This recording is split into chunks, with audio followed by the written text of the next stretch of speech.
long story short, he's got a great preview guide. You got power ratings, projected lines on every game, win total projections and best bets, home field advantage, ratings, and much, much more. BradPowerSports.com. Get the college football betting preview guide. Brad, how are you, buddy? Hey, thanks for having me. Yeah, let's do it, man. We are down in a very quiet circa Las Vegas today. I actually want some music, but it is a Radio Row, so we're fired up. My God, you know what? I think I said this to you last year, and this year looks even bigger. The amount of radio and video you're doing, to me, is proof that, one, you're a great guest. Two, you win. Your information is awesome. Lordy, you've been on everywhere the last couple of days. Yeah, a few spots.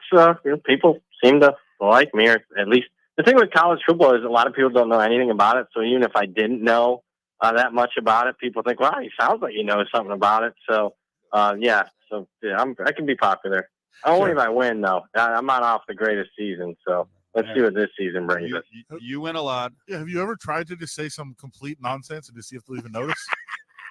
I don't think they would. I mean, people just have no clue on college football. Somebody's asked me who the Florida State quarterback was. I'm like, well, DJ Uyunglele, and they had just no clue. I saw you do something called what is this, Props and Hops Pod, where was that beer hops? There was like a 54-minute discussion on college football. How'd that one go? That honestly, you know me, I love talking to you on a weekly basis. That was probably my favorite podcast that I've done this offseason. Oh, wow. It's very different.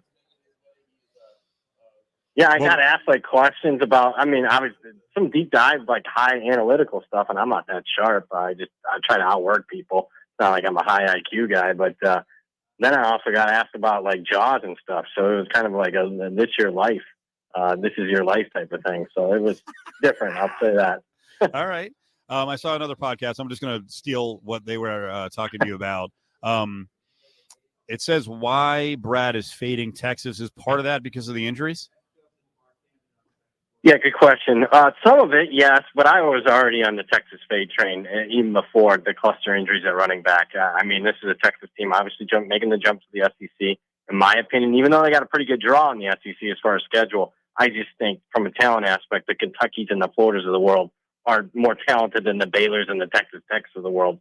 On top of it, you look at personnel. I thought what made Texas their best team in 15 years a year ago and were able to make the playoffs was those two stud defensive tackles that they had. Both went early in the NFL draft. You just don't replace guys like that. And they have some solid players. They just don't have the competitive depth at that position as what they had a year ago. Lost their top 4 pass catchers. I'm not a big Quinn Ewers guy as it is. I'm not a big Steve. Look, I like Steve Sarkisian. I just don't know if he's an elite coach yet. Yes, he won at Alabama last year, but then the next 2 games, the biggest games of the year where Texas was expected to win, they were the clear favorite, lost outright to Oklahoma, lost outright to Washington in the playoff game. So for all that and more, I am under the win total. I have bet against Texas in several games that were available as far as game of the year. I bet on Oklahoma. I bet on Texas A&M. So, yeah, they're one of my biggest fades of this season. There's another general team overview real quick before we move on. I obviously, as a Michigan fan, hate Ohio State. I despise them in every possible way, but I do applaud them for getting so frustrated with losing to Michigan that they went out and spent their way into a really good roster. I'm worried. Is it going to be a long year for me watching Ohio State win every week? They always win. With the exception of the last 3 years against Michigan, they've been winning for the last 30 years. They won more football games than anybody in the last 30 years, so they're going to continue to do that. Will they win the national championship? That's where I have my questions, because, there's some people like, Urban Meyer, who's forgotten more about football than I'll ever know, but, he's made comments that this is the best roster in college football in the last 5-6 years at least. I don't see that. And it starts to, they spent a bunch of money. They didn't spend enough money, in my opinion, on getting the right quarterback, because I'm not a big Will Howard guy. I don't think they've really upgraded at that position. Yes, they went out and got Chip Kelly. Yes, they got a guy like Caleb Downs on that back end of the defense, but I don't know if Will Howard's a national championship type of quarterback. Now, maybe they'll be so good that they won't need him to be, but I don't know if the other positions. Look, running back's elite as can be. Secondary's great. But, man, the line of scrimmage, they're really good, maybe even great. But historically great? No, I didn't see that rewatching film last year. Notre Dame ran on them at the end of that game. Michigan obviously did. and Missouri did in the bowl game. When that defense had to make a stop, they couldn't. Brad Powers and Cofield and Company were hanging out for the Ultimate Contest weekend here at Circa. Give me some sleepers for the Heisman. You got some deep sleepers that you have bet or you recommend? Oh, deep sleepers. I know a lot of people want to bet a little to win a lot. I mean, I took a flyer on Grayson McCall at 300-1 on the NC State quarterback. I think more realistically, let's just say outside the top 3 or 4 favorites, Riley Leonard from Notre Dame, I like quite a bit because, he can be a dual threat guy, plays a very high profile game week 1, where if he has a big time game and Notre Dame exceeds expectations, wins the game outright. He could jump right in Heisman favorite mix immediately. So he'd probably be my favorite one in that 30-1 range right now. Okay, I saw you talking on another show about 5 group of 5 teams to bet to make the playoffs. So who do you recommend? Yeah, this isn't going to be shocking, but out of the American, I like Memphis, the best out of there. I treated that like it's its own separate entity, its own separate market. Who are the 5 teams that are most likely to make it? So any one of the 5 makes the playoffs, I win money. The other one, obviously Liberty, out of Conference USA, they have the highest win total out of any group of 5 team. I just don't know if their margin of error is that great. I think if they lose a game, they're on the outside looking in. My favorite one to make the playoff and the team that I'm predicting to make the playoff would be Boise State.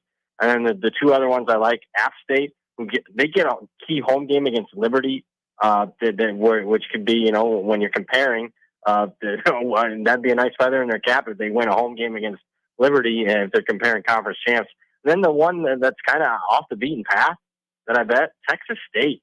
I think it's a high variance type of team that if G.J. Kinney did what he did to last year's Texas State team and they take another step or 2 forward, look at their schedule. They get UTSA and Arizona State both at home. That's their 2 toughest non-conference games. Very winnable, both at home. And then I look at the conference slate. I could see Texas State, believe it or not, 16-1 and making a run at the playoffs. What did you think of the reaction to Maddox Madsen winning the job over Malachi Nelson at Boise State? I really chuckled at it. I thought it was absurd. I wasn't. A lot of people asked me if I was surprised. I wasn't. They liked this kid. They liked him so much that they had him starting at times last year over Taylor Green, who's going to be the starting quarterback at Arkansas. So we hadn't seen enough. Obviously, Malachi, I could just tell with the way they were talking in the spring that it wasn't a slam dunk that Malachi Nelson was going to be the starter. He just obviously not picking up the offense. So now, how does that impact Boise State's power rating? I didn't downgrade them. I think maybe their ceiling is a little bit further down because, obviously, you got a former 5-star, Malachi Nelson. If he lived up to his potential, then Boise State's not only more capable of making a playoff, but maybe even being competitive in a playoff game. But Madsen, to me, the floor is probably higher with him, where I don't have as much variance. And if he just goes in there, takes care of the football, they'll be fine. They're better than most teams on their schedule. I just thought it's almost insulting. And as college football people, I think, some pretty decent college football people were shocked by it. And it's like the suggestion to me was, well, that's the minor leagues. It's group of 5. It's Boise State football. The expectations there are really high. They have good players. And I'll repeat it to you like I did to the audience a little earlier in the week. Just because a Power 5 guy comes down to group of 5, there's probably a reason he came down. It's not an automatic that he wins the job. Here at UNLV in town, they've had Harrison Bailey, a 5-star, come from Tennessee. They have Justin Rogers, a former 5-star from TCU. Like, sometimes 5-stars just are not 5-stars. Can't play. So that might be the case here. Okay, let's go. We're going to really help a recruiting ranking didn't live up. No. We've never seen that ever before. Them recruiting services are always right. Yep. All right, let's hit a handful of games here in week 0. And we want to tell people with Brad, Brad Powers is with us, bradpowersports.com and at bradpowers7 up on Twitter. You start betting these games months ago. So the numbers have moved so much. You have different numbers. So when we ask you after 3 months of betting, hey, what's your angle on this? Well, the number has changed. But as we're approaching these games, I know there's some history here with Montana State, New Mexico, in terms of the line, in terms of an FCS team being a favorite. Wow, man, I'm seeing numbers as high as 13.5 they're laying now at New Mexico. Yeah, I'm seeing 14 right now, offshore place with Montana State, 14 minus 120 on the Montana State side. So probably going to go higher. That tells me, and it's kind of a leading indicator, sportsbook. So you want to bet New Mexico? Wait, I think the number's not done yet. My power ratings say it's not done yet. So I bet Montana State. Would I bet them now? No, but it's the biggest favorite role ever for an FCS school against an FBS school. I will say this: the 7 largest favorites previously have went 6-1. So, and then if you even expand that further, 7-game sample size, that's not enough. Well, I looked through it. Okay, what does an FCS team do as a short dog, 3 points or less, or favored in the game, and 65% against the spread in those situations? That's a 28-game sample size the last 10 years. So it doesn't happen very often, but I'm actually New Mexico, it's just basic. Montana State's a top 3 or 4 FCS school. New Mexico this year, even though I like Mendenhall, it's a bottom 5 FBS school, and there's a difference. I mean, but the market doesn't always grasp that. They don't understand it. I am actually very interested in, because I saw the travel woes of Delaware State. What do we do with Hawaii 40 against Delaware State?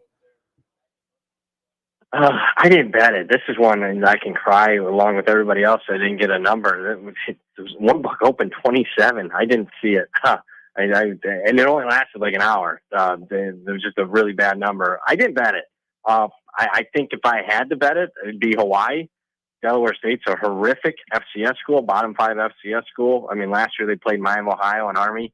Teams kind of similar. Maybe Army and Miami, Ohio a little bit better than Hawaii as far as the power rating, but those 2 teams beat Delaware State by a combined 119-20. Delaware State didn't cover either game, lost by 40+ in both. So I could only lean towards Hawaii here. And quickie here with Brad Powers, about 45 seconds for the Reno audience, the Sparks audience. What do we see here? Can the Wolfpack come out and play competitive football and stay inside of 24, 25, or 24 and a half, 25? No, I don't see it. I know there's some money that came in on Nevada.